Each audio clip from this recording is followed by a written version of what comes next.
Hello class 10 के सभी मेरे छोटे भाइयों और बहनों, आप सभी का एक बार फिर से हार्दिक स्वागत है हमारे आपके YouTube channel board zone junior में। जैसा कि आप लोग परिचित हैं कि इंग्लिश ग्रामर की जो सीरीज है वो कंप्लीट हो चुकी है और आपने बहुत ज़्यादा उसे सपोर्ट भी किया है और आगे ही ऐसे सपोर्ट करते रहेंगे। तो आज हम आप लोगों की डिमांड पर लेके आए हैं क्लास 10 हिंदी हिंदी सब्जेक्ट के लिए। यहाँ से हम आज स्टार्ट करने वाले हैं एमसीक्यू सीरीज, जो आपके वस्तुनिष्ठ प्रश्न होते हैं जो आपको 15 नंबर में पूछे जाते हैं स्टार्टिंग में, उनकी यहाँ पर आज हम डिटेल में चर्चा करेंगे। सारे चैप्टर वाइज यहाँ पर जो है हम एमसीक्यू देखेंगे, उनके सॉल्यूशन को समझेंगे जो आपको एग्जाम में हेल्पफुल रहेंगे। और एक बात, ये वीडियो जो है यहाँ पर हमने जो है पद्य खंड, जो आपका पद्य भाग है उसके लिए बनाई है। नेक्स्ट वीडियो गद्य भाग और उसका अगला जो पार्ट होगा वो वितान के लिए आपको देखने को मिलेगा। तो चलिए, सबसे पहला जो अध्याय है वो है सूरदास, उससे इस वीडियो की शुरुआत करते हैं। जो पहला यहाँ पर आपको वस्तुनिष्ठ प्रश्न दिया गया है वो है, गोपियों ने किसके बहाने उद्धव पर व्यंग किया था। तो गोपियों ने यहाँ पर भ्रमर के बहाने, यानी गोपियाँ भ्रमर के बहाने उद्धव पर यहाँ पर कटाक्ष करती है, तो इसका करेक्ट आंसर होगा भ्रमर। अगला जो सवाल है वो है, गोपियों को छोड़कर श्री कृष्ण कहाँ चले गए थे। तो गोपियों को छोड़कर जो श्री कृष्ण है वो ब्रज छोड़कर यहाँ पर मथुरा चले गए थे, तो मथुरा इसका राइट आंसर होगा। अगला जो सवाल है वो है, मधुकर शब्द किसके लिए प्रयुक्त हुआ है। जो मधुकर शब्द है वो यहाँ पर उद्धव, यानी मधुकर जिसे भवरा कहा जाता है, यहाँ उद्धव के लिए यहाँ पर प्रयुक्त हुआ है। अगला एमसीक्यू देखें यहाँ पर, गोपियों ने उद्धव की योग साधना की किसकी उपमा दी। योग साधना जो था उसको किसकी उपमा दी। तो उसको यहाँ पर गोपियों को उद्धव की योग साधना जो है वो कड़वे करेले के समान लगती थी, यानी जो उपाधि दी गई थी वो दी गई थी कड़वा करेला। अगला जो सवाल है वो है, पुरई शब्द से क्या तात्पर्य है। तो पुरई जो शब्द है उसका अर्थ होता है यहाँ पर कमल। कमल इस शब्द का जो है वो पर्यायवाची आप कह सकते हैं। अगला सवाल है, गोपियों का मन दिन रात सोते जागते किसके नाम को रट लगाता है। तो गोपियों का जो मन है वो दिन रात सोते जागते यहाँ पर कृष्ण का नाम जप करता रहता है, यानी कृष्ण के नाम की रट लगाता है। अगला जो यहाँ पर आपका एमसीक्यू वो है, व्याधि शब्द का तात्पर्य। तो व्याधि शब्द का जो तात्पर्य है वो है यहाँ पर मानसिक कष्ट, विरह का मानसिक कष्ट, जो दुख, जो वेदना थी, विरह वेदना, उस शब्द को यहाँ पर व्याधि से जोड़ा गया है, जिसका अर्थ है यहाँ पर मानसिक कष्ट। अगला जो सवाल है वो है, गोपियों ने अपनी तुलना किससे की है। तो गोपियों ने अपनी जो तुलना है वो प्रेम में जो डूबी गोपियां हैं वो स्वयं को तेल की नगरी कहती है, यहाँ पर तेल की नगरी से यहाँ पर उन्होंने अपनी तुलना की है। अगला जो सवाल है वो है यहाँ पर आपका, गोपियों ने कृष्ण को सच्चे प्रेमी के स्थान पर और क्या उपमा दी है। तो गोपियां जो है उन्होंने कृष्ण को पत्थर दिल या निर्दयी प्रेमी, यहाँ पर मैं लिख देता हूँ पत्थर दिल या निर्दयी प्रेमी की उपमा दी है। यहाँ पर जो है वो ऑप्शन शायद नहीं दिए गए हैं गलती से, इसके लिए माफ़ी चाहूँगा। अब बढ़ते हैं, अगला जो चैप्टर है आपका जो कि है सूर्यकांत त्रिपाठी निराला द्वारा जो रचित आपका चैप्टर है, उसके कुछ वस्तुनिष्ठ प्रश्नों की बात करते हैं। पहला सवाल है, उत्साह कविता में कौन सा रस प्रयुक्त हुआ है। तो उत्साह कविता में यहाँ पर आपका वीर रस, ओज और वीरता, ये जो है यहाँ पर रस प्रयुक्त हुए हैं। अगला सवाल है, बादल जो है वो किसका प्रतीक है। तो बादल जो है वो नवीन जीवन एवं ऊर्जा यानी उत्साह का प्रतीक है यहाँ पर। वैसे आप इसे क्रांति का प्रतीक भी मान सकते हैं, क्योंकि सूर्यकांत त्रिपाठी जो है वो बादल पर बहुत सारी कविताएं लिख सकते हैं, तो यहाँ पर आप क्रांति भी लिख सकते हैं। वैसे यहाँ पर जो आंसर होगा वो उत्साह होगा, इसे यहाँ पर आप एक बार चेक कर लीजिएगा। अगला सवाल है यहाँ पर, ललित ललित घेर घेर में कौन सा अलंकार है। तो यहाँ पर ललित ललित घेर घेर में जो अलंकार प्रयुक्त हुआ है वो है पुनरुक्ति प्रकाश। ललित ललित यानी शब्दों की पुनरावृत्ति देखने को मिल रही है यहाँ पर। अगला है, आंख हटाता हूं तो हट नहीं रही है, पंक्ति में किसकी आशा हट नहीं रही है। तो पंक्ति में यहाँ पर जो फागुन है, जो फागुन आपका महीना होता है, उसकी जो आशा है वो यहाँ पर नहीं हट रही है, तो फागुन इसका करेक्ट आंसर होगा। अगला जो यहाँ पर आपका महत्वपूर्ण एमसीक्यू वो है, कवि ने बादलों की तुलना किससे, घुंघराले बालों से की है। तो नायिका, नायिका से यहाँ पर बादलों की तुलना नायिका के घुंघरालू बालों से की गई है।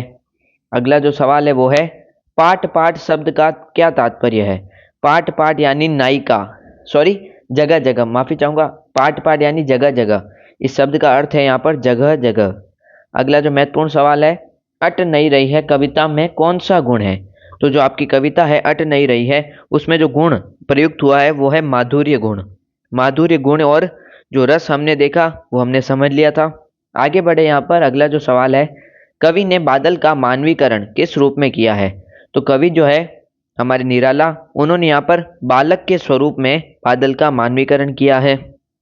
अगला क्वेश्चन है, उड़ने को नभ में तुम पर कर देते हो, पंक्ति में निहित अलंकार बताइए। तो यहाँ पर जो है वो यहाँ पर रिपीट हुआ है, तो चमक जो है वो इसका करेक्ट आंसर हो जाएगा, क्योंकि ध्वनि सौंदर्य का यहाँ पर प्रयोग किया गया है। अगला सवाल है, निराला जी ने किस पत्रिका संपादन किया, पत्रिका का संपादन किया। तो निराला जी जो थे उन्होंने मतवाला पत्रिका के संपादक रहे। अगला चैप्टर जो है वो आपका रहेगा तुलसीदास। तुलसीदास जी जिन्होंने जो चैप्टर लिखा था, उनके यहाँ पर वस्तुनिष्ठ प्रश्नों की बात करते हैं। पहला है, महाभक्त शब्द से क्या तात्पर्य है। तो महाभक्त यानी महान लोग, जो महान लोग होते हैं उन्हें महाभक्त के शब्द से नवाजा गया है। अगला क्वेश्चन है, बहुत सम त्रिपुरारी विदित सकल संसार, पंक्ति में कौन सा अलंकार है। तो यहाँ पर उपमा अलंकार जो है वो प्रयुक्त हुआ है। अगला क्वेश्चन देखते हैं, अभंग शब्द से क्या तात्पर्य है। अभंग शब्द का जो तात्पर्य होता है वो होता है शिशु। ऐसे शब्द यहाँ पर आपको याद रखने हैं जो आपको डायरेक्टली पूछे जाते हैं। अगला है, निम्न में से ब्राह्मण शब्द का पर्याय नहीं है। तो नृप, नृप जो होता है वो राजा होता है, इसलिए यहाँ पर ये ब्राह्मण शब्द का पर्याय नहीं है। आगे देखते हैं, कौशिक गाधी सुत शब्द किसके लिए प्रयुक्त हुआ है। तो वो यहाँ पर विश्वामित्र के लिए ये जो दोनों शब्द है वो प्रयुक्त हुए हैं। आगे देखते हैं, यहाँ पर बालक शब्द का अर्थ क्या है। बालक शब्द का जो सही अर्थ है वो है यहाँ पर आपका नाश करने वाला। इसका करेक्ट आंसर हो जाएगा यहाँ पर आपके नाश करने वाला। आगे बढ़ते हैं, यहाँ पर अगला सवाल है, अपने मुंह तुम अपनी करनी कथन किसने कहा। तो ये जो कथन है यहाँ पर अपनी मुंह तुम अपनी करनी, ये यहाँ पर जो लक्ष्मण है उन्होंने परशुराम को कहा था ये कथन। आगे बढ़ते हैं, यहाँ पर अगला जो सवाल है वो है, लक्ष्मण के अनुसार रघुवंशी किस पर अपनी वीरता का प्रदर्शन नहीं करता है। तो लक्ष्मण के अनुसार जो है रघुवंशी होते हैं वो अपनी वीरता का प्रदर्शन उक्त सभी यानी शत्रु पर, साधु पर, निर्बल पर, इन किसी पर भी नहीं करता। ये गुरु अलग हो जाए, गलत है। यहाँ पर जो करेक्ट आंसर होगा इन सभी पर, इन तीनों पर यहाँ पर कभी भी, और गुरु पर भी नहीं करते हैं अपनी वीरता का प्रदर्शन। आगे देखते हैं अगला सवाल, नाथ शंभु धनु भजनी हारा में नाथ शब्द प्रयुक्त हुआ है। तो यहाँ पर जो नाथ शब्द है वो परशुराम के लिए प्रयुक्त किया गया है। आगे देखिए, यहाँ पर आखिरी जो है वो है, परशुराम ने शिव धनुष तोड़ने वाले को किसके समान अपना शत्रु बताया है। तो यहाँ पर जो इसका आंसर होगा वो होगा सहस्त्र बाहु। सहस्त्र बाहु को यहाँ पर अपना शत्रु बताया है। बढ़ते हैं यहाँ पर नेक्स्ट चैप्टर की तरफ। अगला जो चैप्टर है वो है यहाँ पर आपका नागार्जुन। नागार्जुन के कुछ महत्वपूर्ण एमसीक्यू देख लेते हैं जो सीधे सीधे आपको जो है आरबीएससी बोर्ड में पूछे जा सकते हैं। तो जो पहला है, पहले इनकी बात करें कविताओं की, तो यह दंतुरित मुस्कान और फसल, इन दोनों में से आपके जो एमसीक्यू हैं वो यहाँ पर पिकअप किए गए हैं। पहला है, बच्चे का स्पर्श कठोर पाषाण भी क्या बन जाता है। तो जो बच्चों का स्पर्श है वो कठोर पाषाण को भी यहाँ पर जल के समान बना देता है। जल आपको बहुत ही यहाँ पर निर्मल होता है, तो निर्मल जल होने के कारण जो बच्चों का स्पर्श होता है वो कठोर पाषाण को भी उस प्रवृत्ति की तरह, जल की अच्छाई की तरह, उसकी सच्चाई की तरह यहाँ पर कन्वर्ट कर देता है। आगे जो है, छविमान शब्द का अर्थ क्या है। छविमान शब्द का जो अर्थ है वो है सुंदर। सुंदर शब्द के लिए छविमान जो है वो प्रयुक्त हुआ है। आगे यहाँ पर दूध, दही, शहद, जल और मिश्री से बना मिश्रण क्या कहलाता है। तो वो कहलाता है यहाँ पर आपका मधुपर्क। मधुपर्क दूध, दही, शहद, जल और मिश्री से बना मिश्रण होता है। अगला है, कवि ने बांस और बबूल किसे कहा है। कवि ने बांस और बबूल यहाँ पर स्वयं को कहा है। जो आपके नागार्जुन है उन्होंने यहाँ पर स्वयं को बांस और बबूल कहा है। अगला है कवि नागार्जुन की मातृभाषा कौन सी है? तो उनकी जो मातृभाषा है यहाँ पर मैथिली मातृभाषा यहाँ पर है, वो प्रयोग करते हैं अपनी कविताओं को लिखने के लिए ज़्यादातर। अगला है यह दंतुरित मुस्कान कविता में किस रस की अनुभूति है? एक चीज मैं आप लोगों को बता देता हूँ, जो आपके पद्य खंड है उनमें जो रस होते हैं उस रस को यहाँ पर आप हर चैप्टर के लिए याद कर लीजिए। उनके जो गुण धर्म है, ये जो चीजें हैं ये आपको कवि परिचय में जो नीचे वाला पोर्शन होता है, एक ऊपर आपको उनके जन्म मृत्यु संपादन ये सब चीजें दिखती है, नीचे जो उनकी 4-5 लाइनें होती है उनमें आपका रस गुण धर्म ये चीजें लिखी होती हैं। तो जो बच्चे 100 आउट ऑफ 100 हिंदी में लाने का प्रयास कर रहे हैं उनके मार्क्स यहाँ पर कैसे इंक्रीज होंगे, कैसे वो आउट ऑफ ला सकते हैं, तो वो 4-5 लाइनें आपको अंडरलाइन करनी है और हर पद्य के कवि के रस और गुण धर्म को याद रखना है, जो आपको लगभग हर बार पूछे जाते हैं। तो यहाँ पर जो रस है वो है वात्सल्य रस। दंतुरित मुस्कान के जो कवि है नागार्जुन, वो वात्सल्य रस का प्रयोग इस कविता में करते हैं। आगे देखें, फसल कविता में हमें किस संस्कृति के निकट ले जाती है? तो यहाँ पर जो है वो कविता आपको कृषि संस्कृति, जैसा कि आपने कविता में भी पढ़ा होगा फसल, तो फसल जो है वो कृषि से रिलेटेड है, तो कृषि संस्कृति के विचार के निकट यहाँ पर ये जो कविता है हमें लेकर जाती है। अगला है फसल किसके अमृत भरे प्रभाव से सिंचित होकर पुष्ट हुई है? तो यहाँ पर जो नदियां हैं वो नदियों के अमृत भरे प्रभाव से फसलें जो हैं वो संचित होकर पुष्ट हुई हैं। आगे बात करते हैं, अगला जो अध्याय है वो आपका जयशंकर प्रसाद है। जयशंकर प्रसाद के ये एक बहुत ही महत्वपूर्ण आपका चैप्टर है। इसका जो कवि परिचय है वो आपको यहाँ पर हाफ ईयरली में भी पूछा गया था और ईयरली में भी पूछे जाने की संभावना है। चलिए इसके एक बार वस्तुनिष्ठ प्रश्नों की बात कर लेते हैं, फिर आगे हम देखेंगे। पहला सवाल है, जयशंकर प्रसाद की आत्मकथा कविता किस समाचार पत्र में प्रकाशित हुई थी? तो ऐसे जो सवाल है वो कवि परिचय के नीचे की 4-5 लाइनें जिनमें इंट्रोडक्शन दिया जाता है चैप्टर का, उसमें आपको यहाँ पर पढ़नी होती है। इसका जो करेक्ट आंसर है वो है हंस। हंस पत्रिका जो समाचार पत्र था उसमें यहाँ पर आत्मकथा कविता प्रकाशित हुई। आगे देखें, यहाँ पर आत्मकथा कविता की भाषा शैली कैसी है? तो यहाँ पर जो भाषा शैली है वो है यहाँ पर छायावादी, छायावादी शैली आपको देखने को मिलती है। अगला सवाल, कवि ने स्वयं की तुलना किससे की है? तो जो कवि है उन्होंने स्वयं की तुलना थके पथिक, जो दिन भर काम करते हैं और रात को घर लौटते हैं, उस थके पथिक, उस मजदूर की तरह जिसने पूरे दिन मेहनत मशक्कत की है, उस थके पथिक की स्वयं से तुलना की गई है। स्मृति पाथेय से क्या यहाँ पर आशय है? तो स्मृति पाथेय से आशय है यहाँ पर स्मृति रूपी संबल। स्मृति रूपी संबल से यहाँ पर स्मृति पाथेय को कहा जाता है। आगे देखते हैं, मुस्कुराकर गिर रही पत्तियां क्या संकेत दे रही है?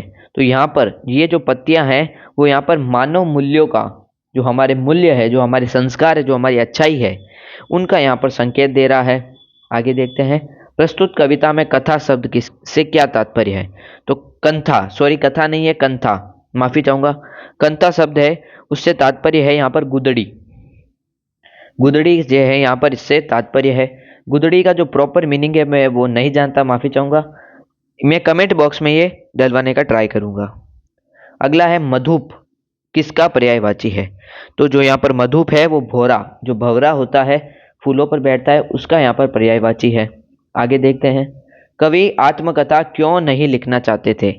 तो जो कवि है वो आत्मकथा इसलिए नहीं लिखना चाहते थे कि जीवन में उनके दुख ही दुख था, वो जीवन में बहुत ही दुखी रहते थे, उनकी विरह वेदना के कारण वो आत्मकथा नहीं लिखना चाहते थे। आगे देखते हैं, यहाँ पर प्रसाद जी ने किसके आग्रह पर आत्मकथा के रूप में आत्मकथा रचना तैयार की? तो यहाँ पर जो मित्र थे, उनके जो साथी थे, उनके जो दोस्त थे, संगी साथी, उन्होंने यहाँ पर उनको जो है वो कहा कि आप अपनी आत्मकथा लिखिए और उसकी रचना करें। अगला और आखिरी जो एमसीक्यू है वो है, कवि ने प्रिय के गालों की लालिमा की तुलना किससे की गई है? तो कवि जो है उन्होंने प्रिय की गालों की जो लालिमा है वो उषाकालीन लालिमा से यहाँ पर किया गया है। ये उपाकालीन नहीं है, उषाकालीन है, उषाकालीन यहाँ पर हो जाएगा इसका करेक्ट आंसर। अगला जो आपका चैप्टर है वो है अध्याय मंगलेश डबराल। मंगलेश डबराल इसके जो है यहाँ पर कवि हैं, और आइए इनके यहाँ पर एमसीक्यू की बात करते हैं। ये भी एक महत्वपूर्ण चैप्टर है। संगतकार इस कविता का नाम है। मंगलेश डबराल किस रूप में प्रतिष्ठित हुए थे? तो जो आपके मंगलेश डबराल है वो एक पत्रकार के रूप में यहाँ पर प्रतिष्ठित हुए थे। पत्रकार यहाँ पर आपको याद रखना है। जो एमसीक्यू होते हैं वो ज़्यादातर आपके उन चैप्टर के इंट्रोडक्शन में से ही पूछे जाते हैं जो चैप्टर में से पूछे जाते हैं। बात करते हैं आगे। प्रेरणा साथी छोड़ती हुई, उत्साह अस्त होता हुआ, पंक्ति में निहित अलंकार। तो यहाँ पर प्रेरणा साथ छोड़ती हुई और उत्साह का अस्त होता हुआ, यहाँ पर मानवीकरण, मानवता यानी नेचर का प्रयोग किया गया है और अपनी भावनाओं को व्यक्त करने का प्रयास किया गया है। इस अलंकार को मानवीकरण अलंकार के नाम से जाना जाता है। आगे देखें, मुख्य गायक के गायन की क्या विशेषताएं होती है। तो यहाँ पर उनका जो स्वर है वो आत्मविश्वास से भरा हुआ होता है। ये जो है एक प्रमुख व्याख्या या प्रमुख विशेषता होती है एक गायक के गायन की। आगे देखते हैं, मुख्य गायक को क्या समझाने के लिए संगीतकार उसका साथ देता है। तो जो संगीतकार होते हैं यहाँ पर वो गा चुके राग को पुनः भी गाया जा सकता है, वह उसका बोधक बंधन है, वह बताना चाहता है कि वह अकेला नहीं है। उक्त सभी इसका करेक्ट आंसर होगा। अगला है अंतरा का मतलब क्या होता है। अंतरा जो हम गाना जो गायक होता है वो गायन के दौरान यहाँ पर प्रयोग में लेते हैं उसे कहते हैं गीत का चरण। अंतरे को गीत का चरण कहा जाता है। अगला है आवाज से शंख जैसा कुछ गिरता हुआ, पंक्ति में प्रयुक्त अलंकार। तो इसमें यहाँ पर उत्प्रेक्षा अलंकार का प्रयोग किया गया है।